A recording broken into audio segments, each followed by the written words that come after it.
রাজধানীর রামপুরায় সেনাবাহিনীর পাশাপাশি আইনশৃঙ্খলা বাহিনীর সদস্যরা সতর্ক অবস্থানে রয়েছেন। কোথাও কোনো অপ্রীতিকর পরিস্থিতির খবর পাওয়া যায়নি। এ নিয়ে বিস্তারিত জানাচ্ছেন সহকর্মী আনোয়ার সাদাত নূর। এখন জন্ম সনদ দিয়ে খোলো বিকাশ স্টুডেন্ট অ্যাকাউন্ট। নিজের বিকাশ নিজে কর।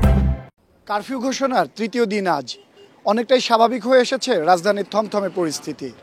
রাজধানীর মোড়ে মোড়ে বিভিন্ন জায়গায় বসানো হয়েছে সেনাবাহিনীর তল্লাশি চৌকি। জিজ্ঞাসাবাদের মুখোমুখি হতে হচ্ছে পথচলতি মানুষকে।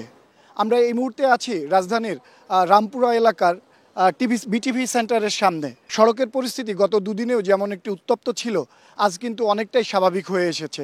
এমনটাই কিন্তু বলছেন এই এলাকার স্থানীয় বাসিন্দা এবং পথচলতি মানুষ।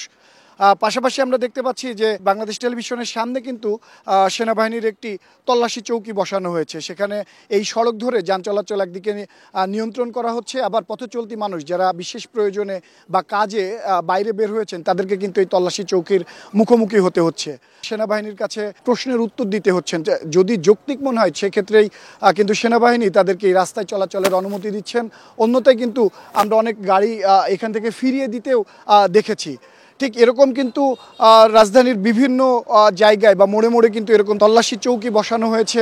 আমরা কিন্তু রাজধানী ঘুরে সেটা খেয়াল করে দেখেছি। তবে রাজধানীর চৌকি তল্লাশি বসানো হলেও, তৎপরতা বাড়ানো হলেও কিন্তু অন্যদিকে দেখা যাচ্ছে যে পুরো রাজধানীর পরিস্থিতি কিন্তু অনেকটাই স্বাভাবিক হয়ে এসেছে।